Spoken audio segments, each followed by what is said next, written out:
Спасибо. Thank you. Tarja, Heinz, Taba. Tarja, Heinz, Taber, colleagues, ladies and gentlemen. I'm also very glad to meet you once again. And first and foremost, I'd like to thank both the Russian and foreign participants of the Valdai International Discussion Club for your substantive contribution to the work of this club. And I'd like to thank our distinguished guests for their willingness to participate in a frank, open discussion. Our distinguished moderator has wished me a good retirement in due time, and I wish that for myself as well. This is going to happen, but until I have retired, since I'm still the head of a large power, and that's why I have to show restraint, and I have to tread carefully about what I say. Aggressiveness is not my style. But still, I think in this audience, we have to be frank with each other. We have to engage in an open discussion. Otherwise, it's going to be absolutely senseless. It's going to be bland and uninteresting.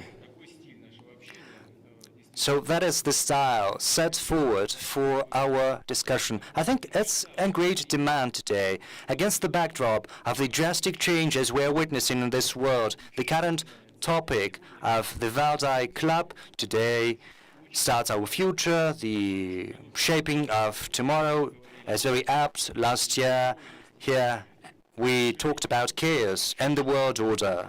Unfortunately, over the last months, we have not seen any changes for the better. To be honest, there have been no changes for the better. The controversies related to the redistribution of political might and influence are only growing. Mutual mistrust narrows our capacity to respond to the challenges the international threat is faced with, the real threats, the real challenges. The very globalization project is under threat. In Europe, we know that, we hear that. We hear talk about the failure of multiculturalism. We believe that this situation is to a large extent due to hasty, mistaken choice, self-complacent choice that was made by the elite of several countries 25 years ago. Back then, at the end of the 90s, 80s, beginning of 90s, there was a chance not just to spur forward the globalization process, there was a chance to make these processes harmonic and sustainable. But judging themselves to be the winners of the Cold War, some countries have chosen to reshuffle the world order to make it suit to their interests. They were in the grasp of euphoria, and they have virtually decided not to engage in frank dialogue with other participants of the world life. They didn't want to perfect the existing mechanisms. They have decided to broaden their and expand their values, their norms, their mechanisms all over the world. They have chosen their own way of security for the select, not for everyone. But as it has turned out, not everyone agrees with that. Let's be quite frank, we understand full well many were in disagreement, but some simply could not withstand the pressure. Some was not ready to do that. But as a result, the world relations system is always febrile, so to speak. The world economy is in a systemic crisis. The principles, the rules that exist both in politics and in economics are constantly reshuffled. Quite often, we see a U-turn with regard to several years ago was a dogma, a norm. If the powers that be see that something is suitable to them today, they make all the rest follow the new standard. But if these standards become obsolescent in their views, they are jettisoned and new rules are set, or at least there are attempts at doing that. So a decision was taken to use missiles against Belgrade and the heart of Europe, then against Iraq, against Libya. And in Afghanistan, as we know, the operation was launched without the sanction of the UN Security Council, trying to turn to their advantage the strategic balance. Some countries have decided to demolish the international legal regime that prevented the deployment of new ABM systems. Terrorist groups were established and provided with arms. Their atrocities push thousands, millions of people to migration, and whole regions have been plunged into chaos. We see that the freedom of trade is being sacrificed. So-called sanctions are used to exert political pressures in circumvention of the WTO. Closed economic alliances are established with firm rules, and only the transnational corporations of the countries that establish these blocs gain the fruit of that.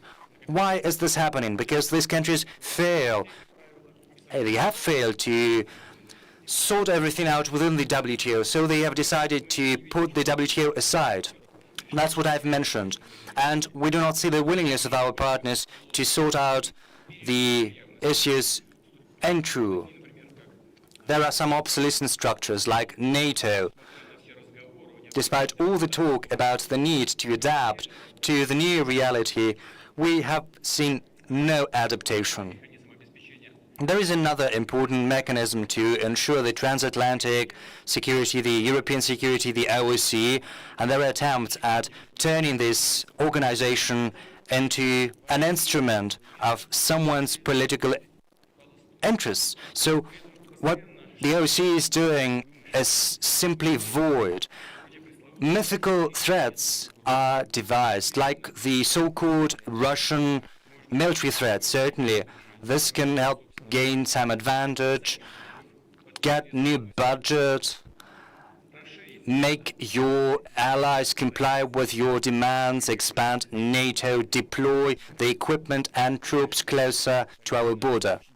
Certainly, it is very pleasant to pass for the champions of civilization against the new barbarians. But the thing is, Russia is not trying to attack anyone. That would be ridiculous.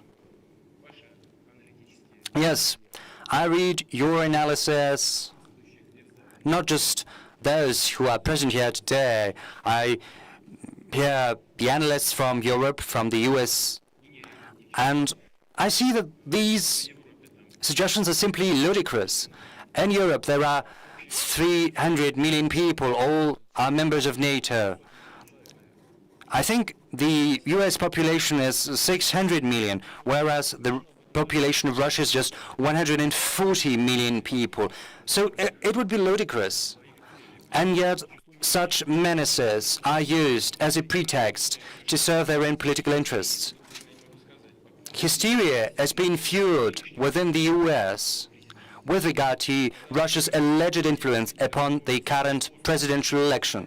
Indeed, the US has many acute challenges like the colossal public debt, to an upsurge in violence with lethal arms used, and arbitrary reactions of the police. I think this is what they should talk during the election. Probably they should talk about that.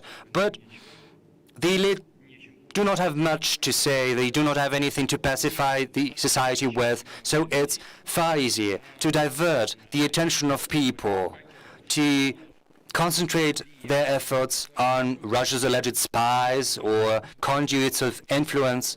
I'm wondering, I'd like to pose the same question to you. Is there anyone who seriously thinks that Russia can in any way influence the choice of the American people? Is the US a banana republic? The US is a great power. If I'm wrong, please correct me. So a question arises. Should all of this continue like that in future? What do we have in store for the world? What would the world look like tomorrow? Is there an answer to such questions as how to ensure security, stability, economic growth, sustainability? How can we expand the welfare of our people? However sad that may seem, there is no consensus with regard to these matters. And the world, probably during the discussions that have taken place here, you have arrived at a common conclusion. If that is the case, I'd be curious to listen to that. But certainly there is a shortage of strategies and ideologies for the future, and this in turn creates an atmosphere of incertitude, which has a direct impact upon social sentiments. Social surveys and polls conducted all over the world testifies that people across all continents view future as something gloomy, something looming. Future is not bright and encouraging. It is frightening. People do not have mechanisms to influence this future, to influence the choice of the politics. Well, yes, formally. There is every aspect of democracy in modern countries: elections, freedom of speech, access to information, the right to express opinion, but even in the so-called developed democracies, most citizens do not have any real influence on the political processes. They do not have a direct, real influence on the authorities. Citizens feel that their interests and the ideas of the elite about the only right course are very different and are increasingly different. As a result, elections and referendums surprise the authorities because people do not vote in the way authoritative, respectable mass media sources advise them to do, not as it is recommended by the so-called system parties. Public movements which were considered too pro-left or too leftist or rightist are pushing back the political hard weight. First, these results were announced, something abnormal. When these results repeated once again, ideas were voiced that the society does not understand those people who are actually at the Olympus. And there is even hysteria that this is a consequence of foreign, as a rule, Russian propaganda. Let me tell you, dear friends and colleagues, I